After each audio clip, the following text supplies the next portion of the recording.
Existem duas análises redutoras sobre os acontecimentos de 1915, ano em que se assiste o desaparecimento de metade da comunidade armênia do Império Otomano sob os efeitos de uma política de extermínio brutal e assassina.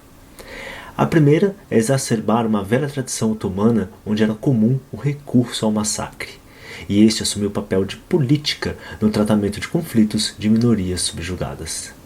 A segunda é querer enxergar no genocídio armênio o ápice das atrocidades da Primeira Guerra Mundial contra as populações civis. Seria então este um crime de guerra, ainda que crime notável pela sua extensão. Essas dimensões, obviamente, contribuem para o entendimento do fenômeno, mas não dissimulam o caráter de ineditismo da catástrofe que atinge toda uma comunidade humana.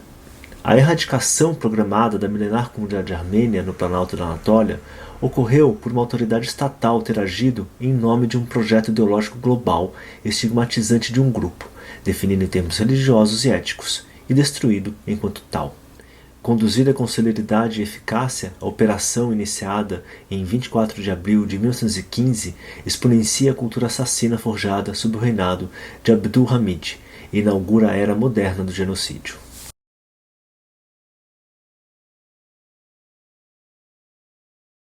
Durante séculos, o grande planalto das montanhas da Anatólia Oriental, no atual leste da Turquia, foi habitado principalmente por armênios cristãos que dividiam a área com curdos muçulmanos. Na Antiguidade e na Idade Média, a área era governada por uma sucessão de dinastias armênias, embora frequentemente enfrentasse incursões por potências externas. A independência política da Armênia foi largamente interrompida por uma onda de invasões e migrações por povos de língua turca no início do século XI e nos séculos XV e XVI. A região foi protegida pelos turcos otomanos e integrada ao vasto Império Otomano. Os armênios mantinham um forte senso de identidade comunitária, incorporado na língua e na igreja armênia. Essa sensação de distinção foi fomentada pelo sistema otomano de Mileto, que concedia às minorias não muçulmanas uma significativa autonomia administrativa e social. No início do século XX, havia cerca de 2,5 milhões de armênios vivendo no Império Otomano, concentrados principalmente nas 6 províncias da Anatólia Oriental. Um número significativo de armênios também vivia além da fronteira oriental do Império Otomano, em território mantido pela Rússia. Na Anatólia Oriental, os armênios viviam misturados aos nômades curdos dominantes. Os armênios não constituíam maioria em nenhuma das regiões em que viviam, embora frequentemente residissem em aldeias e bairros homogêneos nas vilas e cidades. Mas também sujeitaram os armênios, que eles viam como infiéis, a tratamentos desiguais e injustos. Os cristãos tinham que pagar impostos mais altos que os muçulmanos, por exemplo, e eles tinham muitos poucos direitos políticos e legais. Apesar desses obstáculos, a comunidade armênia prosperou sob o domínio otomano. Eles tendiam a ser mais instruídos e mais ricos que seus vizinhos turcos, que por sua vez ressentiam-se do seu sucesso. Esse ressentimento foi agravado por suspeitas de que os armênios cristãos seriam mais leais aos governos cristãos, o dos russos, por exemplo, que compartilhavam uma fronteira instável com a Turquia, do que com o califado otomano. Essas suspeitas se tornaram mais agudas quando o Império Otomano desmoronou. No final do século XIX, o despótico sultão turco Abdul Hamid II, obcecado por lealdade acima de tudo e enfurecido pela campanha armênia nascente para conquistar direitos civis básicos, declarou que resolveria a questão armênia de uma vez por todas. Logo liquidarei esses armênios, disse ele a um repórter em 1890. Vou dar-lhes um safanão na orelha que os fará abandonar suas ambições revolucionárias.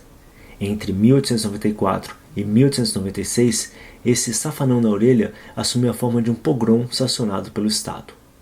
Em resposta a protestos em larga escala de armênios, oficiais militares turcos, soldados e homens comuns saquearam aldeias e cidades armênias e massacraram seus cidadãos. Centenas de milhares de armênios foram assassinados.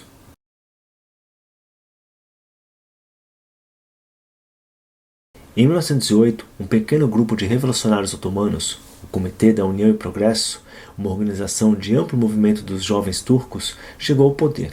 Os armênios saudaram a restauração da Constituição Otomana e a promessa de eleições levou armênios e outros não-turcos do Império a cooperar com a nova ordem política.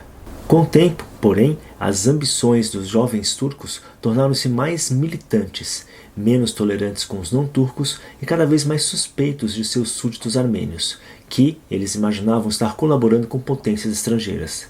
Cada vez mais autoritários, os jovens turcos consolidaram o poder, e afastaram seus oponentes mais liberais. Em janeiro de 1913, os membros mais militantes do partido, Evan Pasha e Talat Pasha, chegaram ao poder em um golpe de Estado. Em 1914, os turcos entraram na Primeira Guerra Mundial ao lado da Alemanha e do Império Austro-Húngaro. Ao mesmo tempo, as autoridades religiosas otomanas declararam uma guerra santa contra todos os cristãos, exceto seus aliados. Os líderes militares começaram a espalhar notícias de que os armênios eram traidores. Segundo eles, os armênios contavam com a vitória dos aliados para assim conquistarem a sua independência. À medida que a guerra se intensificava, os armênios organizaram batalhões voluntários para ajudar o exército russo a lutar contra os turcos na região do Cáucaso. Esses eventos e a suspeita geral turca do povo armênio levaram o governo turco a pressionar pela remoção dos armênios das zonas de guerra ao longo da frente oriental. Em janeiro de 1915, Evan Pasha tentou repelir os russos na Batalha de Sarkamis, apenas para sofrer a pior derrota otomana da guerra. Embora o mau estado geral e as condições adversas tenham sido as principais razões para a perda, o governo dos jovens turcos procurou transferir a culpa para uma conspiração armênia. Os soldados armênios e outros não muçulmanos do exército foram desmobilizados e transferidos para batalhões de trabalho. Os soldados armênios, desarmados, foram então sistematicamente assassinados pelas tropas otomanas. Foram as primeiras vítimas do que se tornaria o genocídio. Na mesma época, forças irregulares, milícias, começaram a realizar assassinatos em massa em aldeias armênias perto da fronteira com a Rússia. Depois disso, armênios comuns foram expulsos de suas casas e terras e forçados a marchar pelo deserto da Mesopotâmia sem comida ou água. Eram as marchas da morte.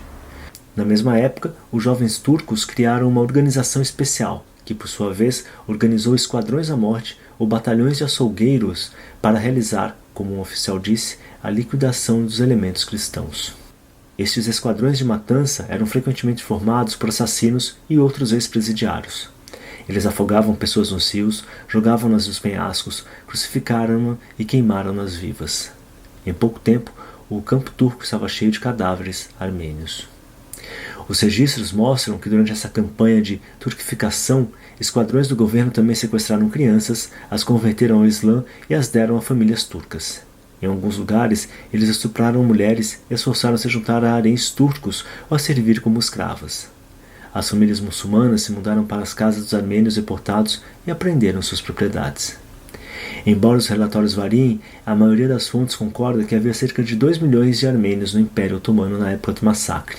Em 1922, quando o genocídio terminou, restavam apenas 388 mil armênios no Império Otomano.